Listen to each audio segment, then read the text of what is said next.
नमस्कार साथियों, आज हम चर्चा करने वाले हैं समास पर। तो हिंदी भाषा में समास के क्या महत्व है या समास का प्रयोग क्यों किया जाता है।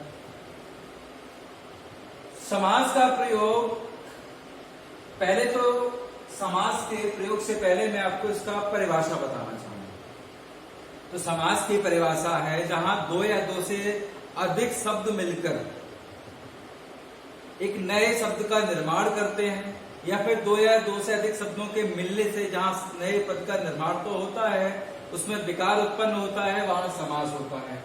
अब सवाल ये उठता है कि आखिर समास की आवश्यकता क्यों पड़ी, यह समास का प्रयोग क्यों किया जाता है। समास क्या है? एक संक्षिप्त रूप होता है किसी वाक्य का, यह शब्दों के समूह का एक संक्षिप्त रूप होता है समास।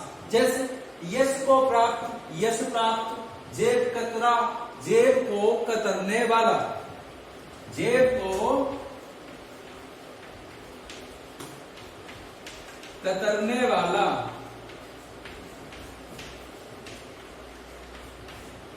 जेब को कतरने वाला, ये क्या है? एक तरीके शब्द समूह है। अब ये बात आप निश्चित कीजिए कि अगर आपको ये लिखना है तो आप जेब को कतरने वाला, इसको ये ज्यादा सही है लिखने में या फिर ये ज्यादा सही है? जाहिर सी बात है, इसको लिखना ज्यादा उचित है, क्योंकि ये संक्षिप्त रूप है। अर्थ वही है लेकिन संक्षिप्त रूप है, इसमें ज्यादा लिखने की आवश्यकता नहीं है। इस वजह से हम समास का प्रयोग करते हैं। तो समास क्या है? संक्षिप्त रूप है शब्द समूह का या वाक्य का। ठीक है, तो ये अब इसकी डेफिनेशन मैं आपको बता चुका हूं। डेफिनेशन क्या है? दो या दो से अधिक शब्दों के मिलने से जहां विकार उत्पन्न होता है, नए शब्द का निर्माण होता है, वहां आकर समास होता है। तो समास के बारे में हम डिटेल से चर्चा करेंगे। तो समास मुख्यतः 6 प्रकार के होते हैं। वो 6 प्रकार के कौन कौन से होते हैं? वो ये 6 प्रकार के हैं। पहला आपका अव्ययी भाव समास, दूसरा तत्पुरुष समास, तीसरा कर्मधारय, चौथा दिगु, पांचवा द्वंद्व और छठा और आखिरी है आपका बहुव्रीहि समास। तो समास, पहला अव्ययी भाव समास के बारे में चर्चा करते हैं। तो पहला, एक बात और मैं आपको बता देना चाहता हूं, यश प्राप्त, ये क्या है? एक समास है। क्या है? समास है। तो समास एक ये और ये, इसका हो गया यश को प्राप्त। क्या हो गया? यश को प्राप्त। तो इसका जो पहला शब्द है ये कहलाता है आपका पूर्व पद। क्या कहलाता है? ये आपका हो जाता है पूर्व पद। और जो दूसरा जो पद रह जाता है, ये वाला पद, ये आपका हो जाएगा उत्तर पद। क्या हो जाएगा? उत्तर पद। तो ये 2 पद होते हैं समास में। समास के शब्द जो है उसमें 2 पद होते हैं, पूर्व पद और एक उत्तर पद। अब पूर्व पद और उत्तर पद दोनों के मिलने से जो बनता है ये वाला, ये आपका हो जाएगा समस्त पद। ठीक है, अब आगे बढ़ते हैं और देखते हैं अव्ययी भाव समास के बारे में। तो जैसा कि अव्ययी भाव समास का यहां देखेंगे, अव्यय क्या है? अव्यय, इसकी शुरुआत हो रही है अव्यय से। मतलब यहां अगर इस शब्द में देखा जाए तो इस शब्द का पहला पद, पूर्व पद इसका अव्यय है। तो इससे आप पहचान कर लेंगे कि इसमें अव्यय का यूज किया जाता है, अव्यय का प्रयोग किया जाता है। तो अव्ययी भाव समास की पहचान है कि जिस समस्त पद का पूर्व पद अव्यय होता है वहां अव्ययी भाव समास होता है। उदाहरण के लिए मैं कुछ अव्यय लिखता हूं, जैसे कुछ अव्यय, या फिर अव्यय को हम अविकारी शब्द भी कहते हैं जिनमें कोई विकार उत्पन्न नहीं होता। जैसे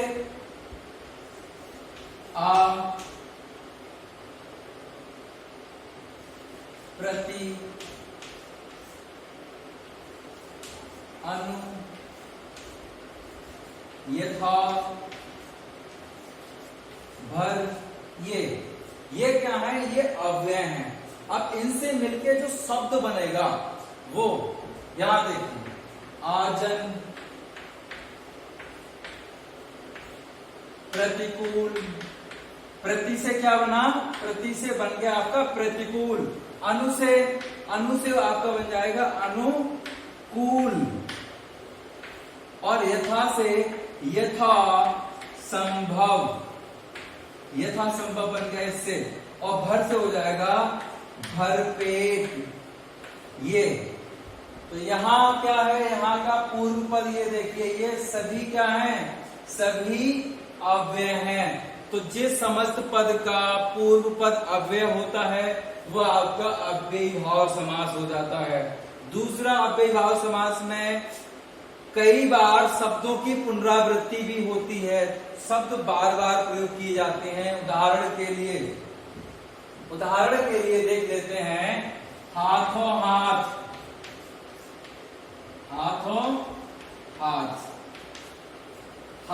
इसका अगर विग्रह करेंगे तो हाथ ही हाथ में, हाथों हाथ। तो जहां शब्दों की पुनरावृत्ति हो, एक ही शब्द दो बार प्रयोग किया जाए, वहां भी आपका अव्ययी भाव समास होगा। ये आपका अव्ययी भाव समास हो गया। इसकी पहचान क्या है, इसकी पहचान है कि समस्त पद का पूर्व पद क्या होता है, अव्यय होता है। दूसरा हम चर्चा करेंगे तत्पुरुष समास के बारे में। तो तत्पुरुष समास की अगर पहचान करेंगे तो तत्पुरुष समास का उत्तर पद प्रधान होता है और समस्त पद में कारक चिन्ह का लोप होता है। किसका लोप होता है, कारक चिन्ह का लोप होता है। अब ये कारक चिन्ह क्या होते हैं, तो कारक चिन्ह मैंने ये कारक लिख दिए हैं, कुल 8 प्रकार के कारक होते हैं। कर्ता ने कर्म को करण से संप्रदान के लिए, ये सभी क्या है, ये कारक हैं। और जो मैंने रेड कलर से लिखे हैं, लाल कलर से लिखे हैं, वो आपके कारक चिन्ह हैं। कर्ता का कारक चिन्ह हो गया ने, कर्म का कारक चिन्ह हो गया को। कर्ता ने कर्म को करण से के द्वारा संप्रदान के लिए अपादान से अलग होने के संदर्भ में संबंध का, की, के, रा, री, रे, ना, नी, ने, ये आपके संबंध हो जाएंगे। अधिकरण में, पर, से, और संबोधन या संबोध, हे, ओ, हरे, ये क्या होते हैं, ये आपके कारक चिन्ह होते हैं। तो ये जो कारक चिन्ह है, इनका अगर किसी समस्त पद में लोप पाया जाता है तो आपका वो हो जाएंगे, आपके तत्पुरुष समास में चले जाएंगे। उदाहरण के लिए यश प्राप्त, उदाहरण के लिए है यश प्राप्त, यश को प्राप्त। जेब कतरा, जेब को कतरने वाला। रथ चालक, रथ को चलाने वाला। गगन चुंबी, गगन को चूमने वाला। तो यहां इन सभी शब्दों में, सभी में कारक चिन्ह को का लोप था। ऐसे ही करण का देखते हैं, करण कारक में, करण कारक क्या है, करण कारक में से या के द्वारा। तो करण कारक से जैसे भयाकुल, भय से आकुल, रेखांकित, रेखा से अंकित, शोकग्रस्त, शोक से ग्रस्त, हथकड़ी, हाथ की कड़ी, डाक गाड़ी, डाक गाड़ी। और दूसरा अपादान कारक, अपादान क्या होता है, अपादान वैसे कारक चिन्ह से होता है, लेकिन अपादान कारक किसी चीज के अलग होने के संदर्भ में प्रयोग किया जाता है। जैसे पेड़ से पत्ते गिरना, पेड़ से पत्तों का अलग होना, इससे का क्या है, अलग होने के संदर्भ में प्रयोग किया जाएगा। तो ऐसे ही अपादान कारक के अगर देखते हैं, अपादान तत्पुरुष समास के कुछ उदाहरण देखते हैं तो वो है धनहीन, धन से हीन। पथ भ्रष्ट, पथ से भ्रष्ट। ऋण मुक्त, ऋण से मुक्त। गुणहीन, गुण से हीन। पाप मुक्त, पाप से मुक्त। जलहीन, जल से हीन। ये अपादान कारक के कुछ आपके उदाहरण हो जाते हैं, तत्पुरुष समास के ये उदाहरण आपके हो जाएंगे। अगला देखते हैं हम कर्मधारय समास। क्या है, कर्मधारय समास। इस कर्मधारय समास की पहचान ये है कि इसका भी उत्तर पद प्रधान होता है, और दूसरी पहचान इसकी ये है कि इसमें उपमेय और उपमान, विशेषण विशेष्य,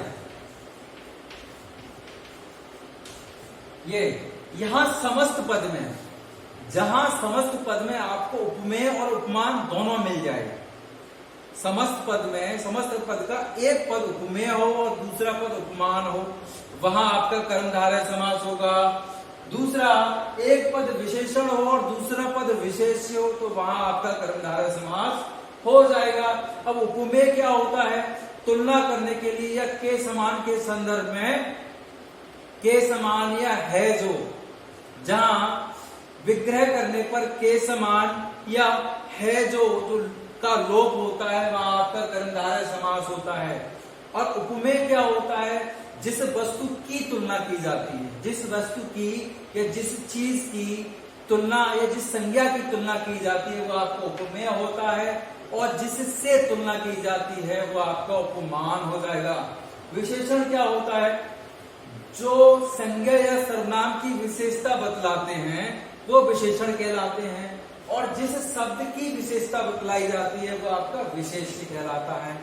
उदाहरण के लिए देखते हैं, उदाहरण देते हैं चरण कमल। चरण कमल। दूसरा इसका उदाहरण देखते हैं, इसके कमल नयन। कमल नयन, चरण कमल। यहां के, मैंने कहा था के समान या हैजो का लोप होता है, तो यहां देखेंगे कमल के समान चरण, कमल के समान चरण, कमल के समान नयन, प्राण प्रिय, प्राण के समान प्रिय, यह आपका हो जाएगा कर्मधारय समास। दूसरा मृगनयन, क्रोधाग्नि। क्रोधाग्नि देख लेते हैं।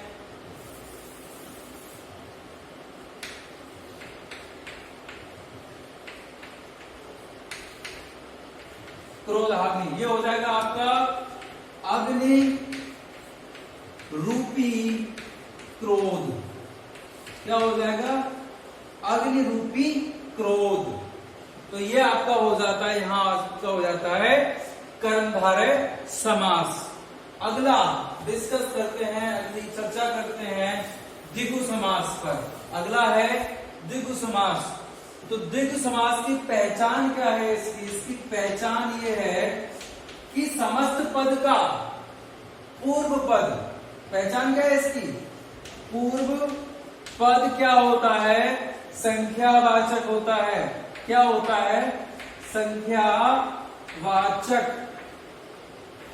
तो जहां समस्त पद का पूर्व पद संख्यावाचक होता है वहां आपका द्विगु समास हो जाएगा। उदाहरण के लिए नवरात्र, सप्ताह, त्रिकोण, तिरंगा, सप्तऋषि, चौराहा, ये सभी क्या हैं?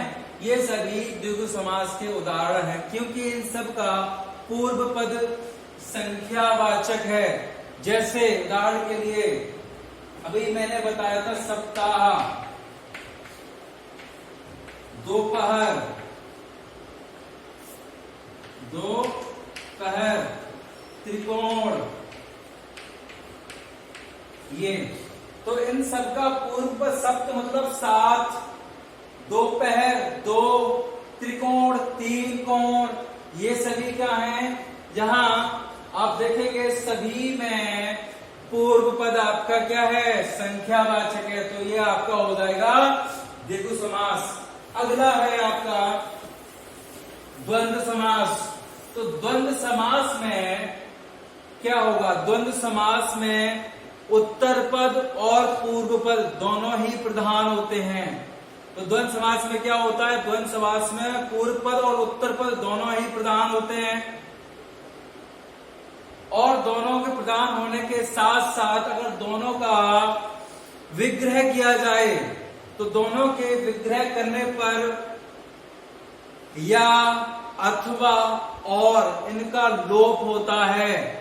विग्रह करेंगे तो ये शब्द आपके सामने आएंगे, जैसे नदी, नाले, उदाहरण में द्वंद्व समास का लिख देता हूं, माता पिता, माता पिता, अमीर गरीब, छोटा बड़ा, सुख दुख, ठंडा गरम, ठंडा या गरम, खरा खोटा, खरा या खोटा, नर नारी, नर या नारी, देश विदेश, देश या विदेश, ऊंच नीच, ऊंच या नीच। ये क्या है? दोनों ही पद यहाँ पे प्रधान होंगे। दूसरा, दोनों के बीच में या अथवा और का लोप होता है। और खास बात इसमें यह है, इसमें सामान्यतः अधिकांशतः योजक चिन्ह का प्रयोग किया जाता है। किसका प्रयोग किया जाता है? योजक चिन्ह का प्रयोग किया जाता है। ये क्या है? ये योजक चिन्ह है। योजक चिन्ह क्या है? योजक चिन्ह, योजक चिन्ह का निशान है आपका ये।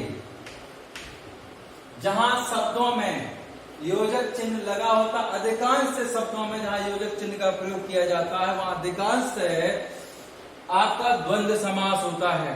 तो ये बात आप याद रखेंगे कि इसमें योजक चिन्ह का प्रयोग भी किया जाता है।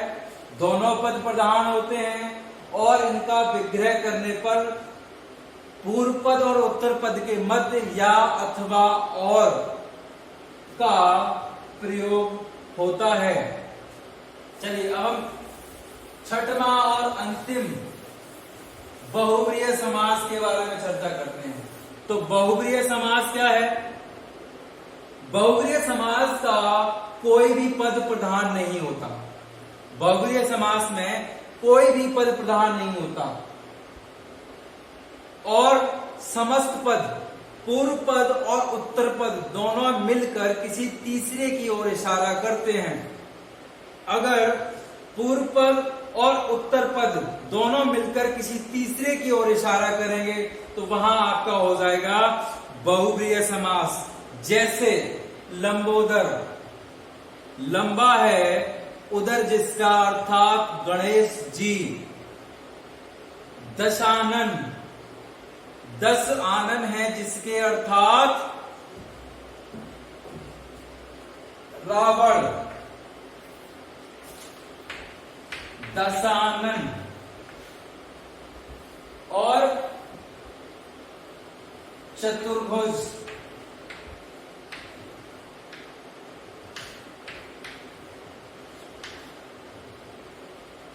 और चतुर्भुज।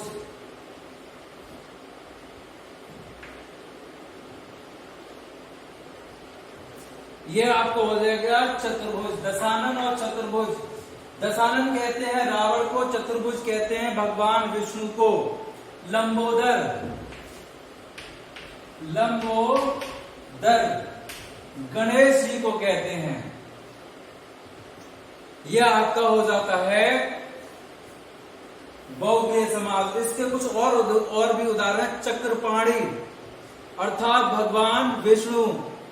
निशाचर, रात को विचरण करने वाला। निशाचर, रात्रि को कहते हैं। तो रात्रि को या रात को विचरण करने वाला कौन होता है? राक्षस होता है। तो राक्षस के संबंध में अगर प्रयोग किया जाएगा तो वहां पे होगा बहुब्रीहि समास। त्रिलोचन, लोचन क्या होता है? आंख। त्रिलोचन अर्थात भगवान शिव। घनश्याम, घनश्याम, घनश्याम कहते हैं भगवान श्री कृष्ण को। और मृत्युंजय, मृत्यु को जीतने वाला अर्थात भगवान शिव। ये हो जाते हैं आपके बहुब्रीहि समास। चलिए अब एक विशेष बात यहां देख लेते हैं। जैसा मैंने बताया था आपको द्विगु समास में, द्विगु समास का पहला पद तो संख्यावाचक होता है, लेकिन मैंने अभी आपको बताया है कि दशानन बहुब्रीहि समास है, लेकिन इसका पूर्व पद तो संख्यावाचक है 10। तो ये अब ये द्विगु समास होगा या बहुब्रीहि समास होगा? इसके लिए क्या करेंगे हम? तो इसके लिए हम ध्यान देंगे इसके विग्रह पर। इसका विग्रह हम किस प्रकार करते हैं?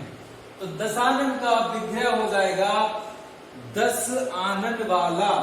क्या हो जाएगा इसका? 10 आनन बाला।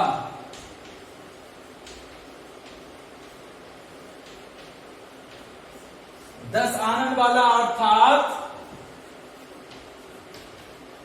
रावण। और इसका अगर दूसरा विग्रह करें, ये आपका हो गया बहुब्रीहि समास। अगर इसका दूसरा अगर विग्रह करेंगे जो कि द्विगु समास होगा, वो होगा आपका 10 आनन का समूह। 10 आनन का समूह तो आपका हो जाएगा वो द्विगु समास। ऐसे ही चतुर्भुज, 4 भुजाओं का समूह, वो आपका चतुर्भुज वो आपका हो जाएगा द्विगु समास। और 4 भुजाओं वाले अर्थात विष्णु तो आपका बहुब्रीहि समास। ये इनके दोनों में एक अंतर है, दोनों को इस प्रकार से आप जांच सकते हैं, इसको परख सकते हैं। तो ये आपके हो जाते। एक बार मैं इन सबको एक बार बता देता हूं। अव्ययीभाव समास, इसका पूर्व पद अव्यय होता है। तत्पुरुष समास, इनमें कारक चिन्ह का लोप होता है। कर्मधारय समास में उपमेय और उपमान होता है, और विशेषण और विशेष्य होता है। दोनों पदों में से एक विशेषण होगा और एक विशेष्य होगा। ठीक इसी प्रकार एक उपमेय होगा और दूसरा उपमान होगा। दूसरी चीज इसमें याद रखने वाली चीज है कि कर्मधारय समास का जब विग्रह करेंगे तो विग्रह करने पर के समान या है जो का प्रयोग किया जाता है, वो आपका कर्मधारय समास में होगा। द्विगु समास का पूर्व पद संख्यावाचक होता है। द्वंद्व समास में दोनों ही पद आपके प्रधान होते हैं, और विग्रह करने पर और या अथवा इनका प्रयोग किया जाता है। बहुब्रीहि समास में कोई भी पद प्रधान नहीं होता और दोनों पद मिलकर किसी तीसरे की ओर इशारा करते हैं। उम्मीद है आपको ये टॉपिक समझ में आ गया होगा। आगे के लिए आगे मैं आपको और भी व्याकरण से संबंधित और भी बताने वाला हूं, वो आपको नेक्स्ट वीडियो में आपको मिल जाएगा। तब तक के लिए आप स्वस्थ रहिए, सुरक्षित रहिए। जय हिंद, जय भारत।